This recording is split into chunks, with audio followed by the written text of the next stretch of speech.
عمران خان کی پارٹی پاکستان تحریک انصاف کے ہزاروں کارکن 26 نومبر کو اس مقام پر جمع ہوئے۔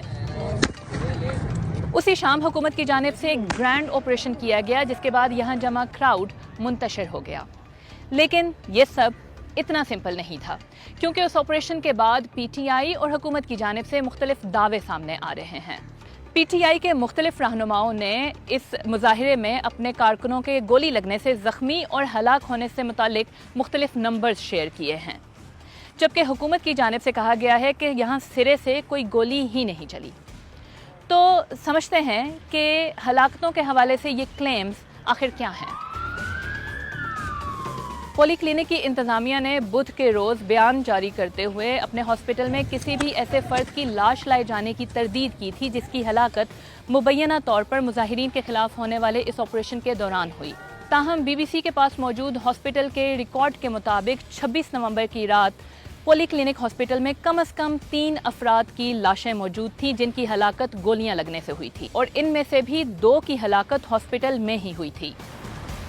پیمز انتظامیہ کی جانب سے ریکارڈ تک رسائی نہیں دی گئی ہے، تاہم بی بی سی کی اب تک کی معلومات کے مطابق پیمز میں بھی 26 نومبر کی شام کم از کم 2 ڈیڈ باڈیز لائی گئیں جن کا تعلق شانگلہ اور مردان سے تھا، اور ان کے ورثاء اپنی میتیں واپس لے جا چکے ہیں۔ احتجاج ختم ہونے کے بعد زخمیوں اور ہلاکتوں کے حوالے سے ان کلیمز کے بارے میں مزید جاننے کے لیے بی بی سی نے اسلام آباد کے 2 سرکاری اسپتالوں کا رخ کیا۔ ڈی چوک کے قریب ترین یہ پولی کلینک ہاسپٹل ہے۔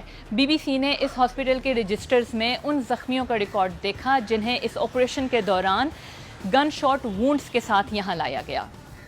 ان کی تعداد 28 تھی، اور یہاں کئی ڈاکٹرز اور طبی عملے نے یہ تصدیق کی ہے کہ ان سب کو ان کے فرینڈز، فیملیز یا خود پی ٹی آئی کے ورکرز بھی سرجریز کے فوراً بعد ہاسپٹل سے لے گئے۔ یہاں موجود کئی ڈاکٹرز نے بی بی سی سے بات کی ہے، اور انہوں نے اپنا نام ظاہر نہ کرنے کی شرط پر یہ بتایا۔ ہم نے آج تک ایک رات میں اتنی سرجریز نہیں کی ہیں جتنی آپریشن کی رات کی گئیں۔ بعض زخمی اس قدر تشویشناک حالت میں آئے کہ انہیں اینستھیزیا دینے کا انتظار کرنے کی بجائے ہمیں سرجریز شروع کرنی پڑیں۔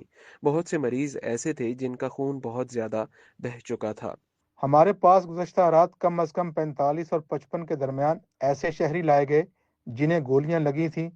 درجنوں زخمی ایسے بھی تھے جنہوں نے درخواست کی کہ ان کا نام ریکارڈ کا حصہ نہ بنایا جائے۔ زخمی یہ بھی کہہ رہے تھے کہ ان کا نام لکھ دیا تو انہیں پولیس گرفتار کر لے گی۔ یہاں پولیس نے لاشوں کا پوسٹ مارٹم کرنے سے بھی روکا۔ پیمز اسلام آباد کا مین ہاسپٹل ہے۔ یہاں سیکیورٹی کے غیر معمولی اقدامات دیکھے گئے۔ یہاں وارڈز، ایمرجنسی رومز اور باہر کے ان دروازوں پر پولیس اور رینجرز کے اہلکار تعینات کیے گئے تھے۔ پیمز میں بی بی سی نے کم از کم 4 ایسے زخمیوں سے ملاقات کی جنہوں نے کہا کہ ان کے جسم کے مختلف حصوں میں 2 گولیاں لگی تھیں۔ ان کا کہنا تھا کہ وہ پنجاب اور خیبر پختونخوا کے مختلف علاقوں سے پی ٹی آئی کے مظاہرے میں شامل ہوئے تھے۔ ان دونوں ہسپتالوں میں زخمیوں نے اپنے اکاؤنٹس شیئر کیے۔ میں اپنے شوہر اور بہن کے ساتھ جنا ایونیو پر فلائی اوور کے نیچے گاڑی میں تھی، اور میرے شوہر گاڑی سے باہر تھے۔ اچانک فائرنگ کی آواز آئی۔ میں نے سوچا یہ آنسو گیس کی شیلنگ والی فائرنگ ہوگی۔ لوگ بھاگ رہے تھے۔ پھر مجھے اپنے شوہر نظر آئے۔ وہ دونوں ہاتھ سڑک پر رکھے گھٹنوں کے بل ایسے بیٹھے ہوئے تھے۔ میں ان کی طرف بھاگی۔ ہر طرف فائرنگ ہو رہی تھی، صرف چیخیں تھیں، بس صرف چیخیں۔ ہر بندہ اپنی جان بچانے کے لیے بھاگ رہا تھا۔ وہ قیامت تھی، جیسے جنگ ہو رہی ہو۔ میرے ہاتھوں پر میرے شوہر کا خون ہی خون لگا تھا۔ میرے خیال میں یہ 5 بجے کا وقت ہوگا جب میں ایکسپریس وے پر تھا۔ اچانک فائرنگ شروع ہوئی اور میرے سامنے جو آدمی کھڑا تھا اس کے سر میں گولی لگی۔ میں نے خود اسے اپنے سامنے مرتے ہوئے دیکھا۔ اس کے بعد اگلی 2 گولیاں مجھے لگیں۔ میں ربڑ بلٹس کی بات نہیں کر رہا، میں اصلی گولیوں کی بات کر رہا ہوں۔ میں نے خود اپنے ہاتھوں سے درجنوں زخمی لوگوں کو ایمبولینس میں ڈالا اور یہاں اس ہسپتال میں پہنچایا ہے۔ آج یہ کیسے کہہ سکتے ہیں کہ ان کے پاس زخمی نہیں ہیں؟ میں جب گھر سے نکلا تھا تو مجھے پتا تھا کہ یا تو عمران خان کو واپس لائیں گے یا گولیاں کھائیں گے۔ ان ہاسپٹلز میں ڈاکٹرز اور طبی عملے کی جانب سے یہ دعویٰ کیا گیا کہ پولیس حکام نے انہیں لاشوں کا پوسٹ مارٹم کرنے سے روکا۔ یہاں موجود مریضوں کے لواحقین نے یہ الزام بھی لگایا کہ ہسپتالوں کی انتظامیہ انہیں مریضوں کی میڈیکل فائلز تک رسائی نہیں دی رہی ہے۔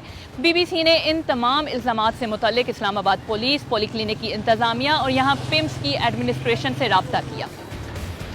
پمز انتظامیہ نے کہا ہسپتال میں تمام زخمیوں کا علاج کیا جا رہا ہے، تاہم انہوں نے دیگر سوالوں کا جواب اب تک نہیں دیا۔ لیکن اسلام آباد پولیس اور پولی کلینک کی جانب سے لاشوں کے پوسٹ مارٹم اور پولیس کے دباؤ سے متعلق کوئی جواب نہیں دیا گیا۔ اسی تمام انفارمیشن کے بارے میں بی بی سی سے بات کرتے ہوئے حکومتی وزیر عطا تارڑ نے تمام الزامات کی تردید کی اور اسے پروپیگنڈا قرار دیا۔ The hospital authorities, both the hospitals, Polyclinic Hospital and secondly the PIMS Hospital, both have denied receiving any dead bodies or any gunshot wound victims. Secondly, there was no live ammunition. I think certain medical professionals, they've made their political affiliation very clear. There's a Young Doctors Association affiliated with the PTI. So I'm not sure which medical professionals you're talking about, but I can confirm that the medical superintendent, the hospital in charge and the health ministry have issued written information regarding this and they've categorically denied this.